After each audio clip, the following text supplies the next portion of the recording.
Bonjour à toutes et bonjour à tous. Dans le cadre de ma formation IMEP à l'AFPAR, j'ai choisi de vous produire cette présentation autour d'un sujet de mon choix, à savoir ici les outils de travail collaboratif. Pourquoi ce choix ?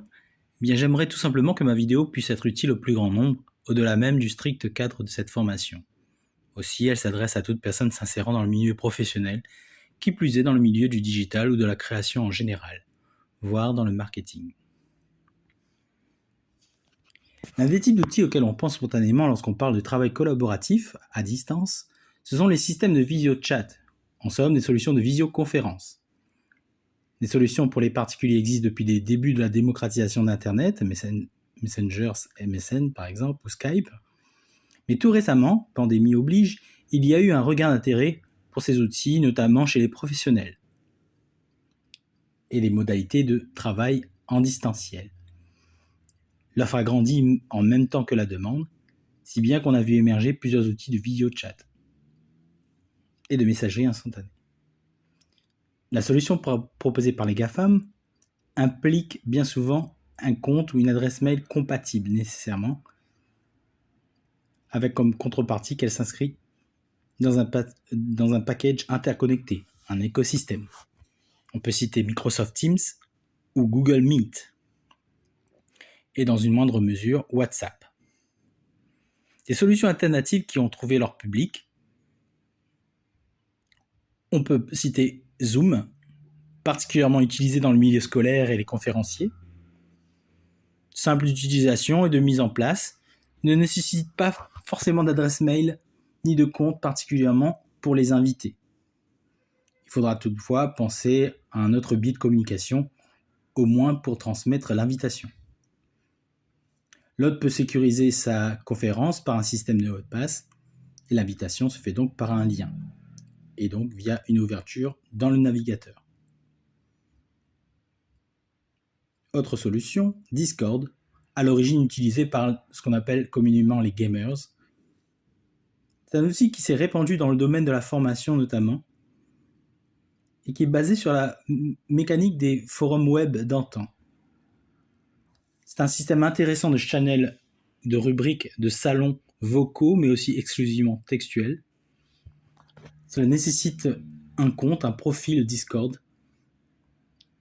Et cela fonctionne en web app, mais aussi via une application mobile, un logiciel desktop. Un équivalent de Discord pour les professionnels serait Slack, qui propose une intégration, une compatibilité avec d'autres applications et outils qu'on verra dans la suite de cette présentation.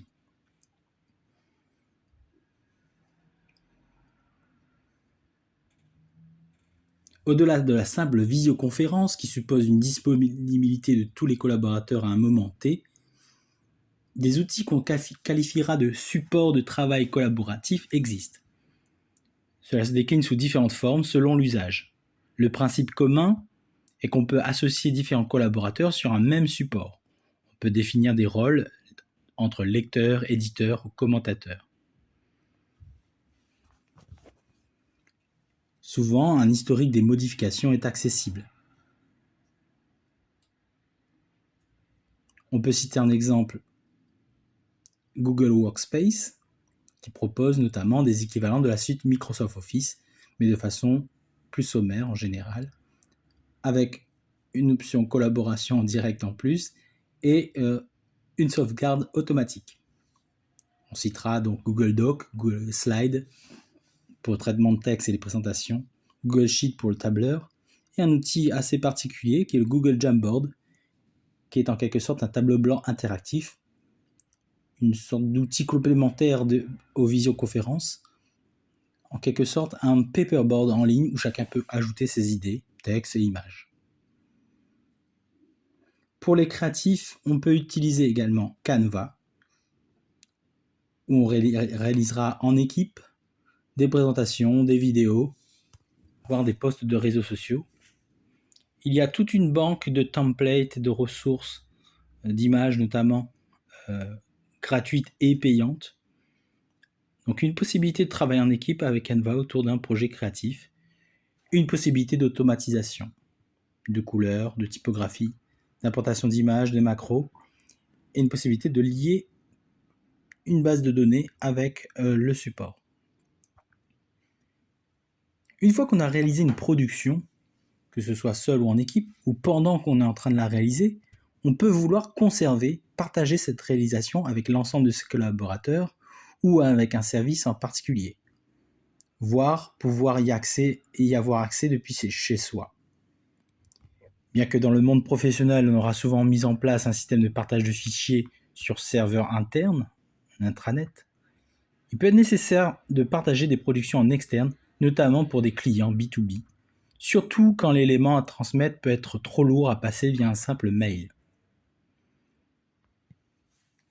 On peut citer en exemple les solutions proposées par les GAFAM, iCloud, écosystème fermé avec un usage plutôt personnel, OneDrive, installé par défaut sur les PC Windows liés à un compte Microsoft, Google Drive, avec un partage possible quand même hors Gmail, une possibilité assez simple de modifier les accès et les droits pour le partage. Donc, toutes ces solutions proposées par les GAFAM sont souvent liées à une adresse mail correspondant à l'écosystème désigné. On peut également citer Adobe Creative Cloud pour les créatifs, qui nécessite d'ailleurs un compte Adobe de part et d'autre.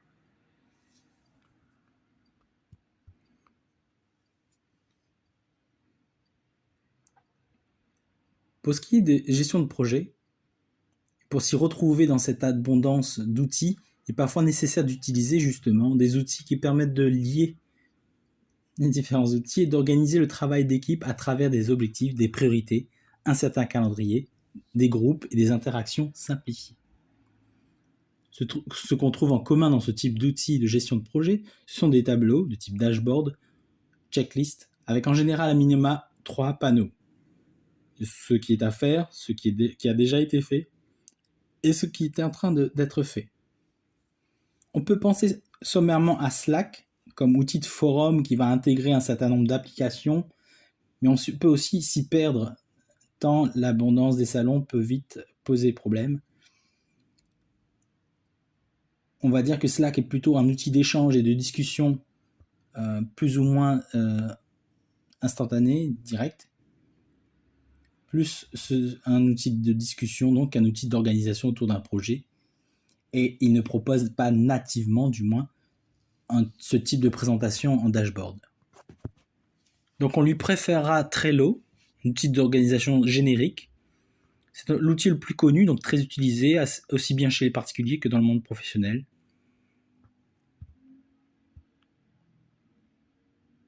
Les fonctionnalités sont nombreuses et peuvent nécessiter un temps d'adaptation. Dans la sphère professionnelle, il y aura très vite des solutions payantes.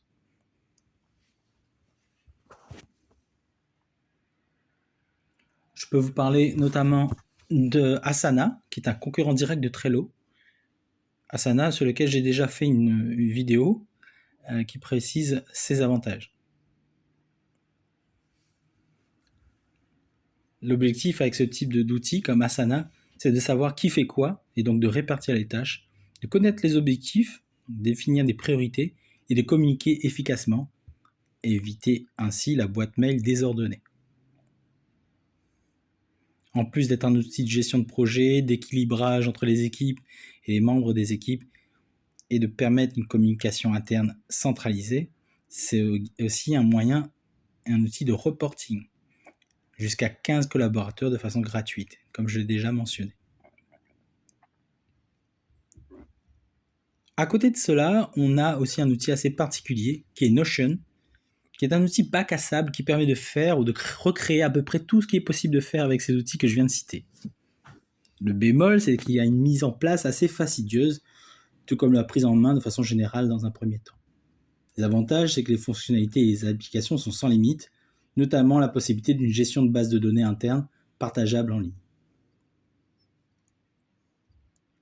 C'est un outil phare de ces 5 dernières années, il convient de s'y intéresser. Il y a heureusement une communauté grandissante qui propose, gratuitement ou non, des templates Notion pour des applications diverses et variées.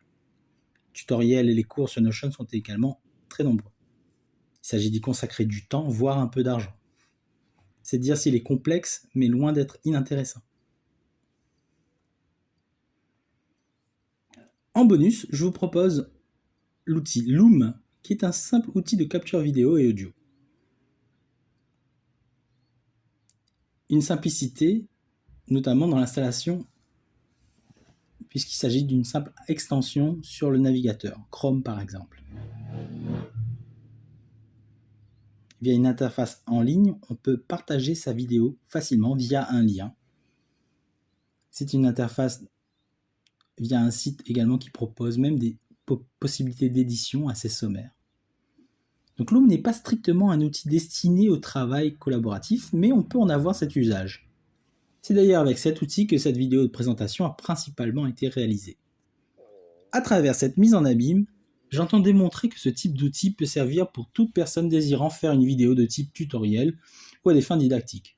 On peut s'en servir par exemple pour proposer un nouvel outil à son équipe ou pour apporter une assistance à un membre de son équipe dans l'utilisation d'un outil par exemple.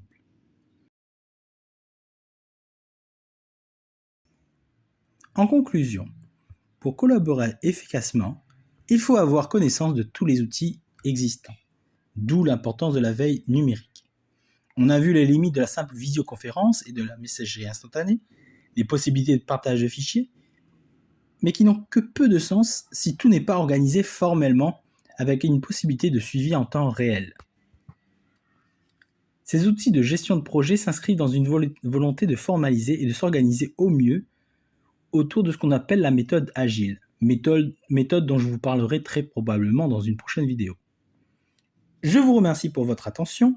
Je rappelle que cette présentation a été réalisée dans le cadre d'une mission qui m'a été confiée lors de ma formation à l'AFPAR, Centre de formation pour adultes à La Réunion. N'hésitez pas à me contacter pour d'éventuelles questions. À bientôt pour un prochain sujet autour du numérique, de la création ou des méthodes de travail.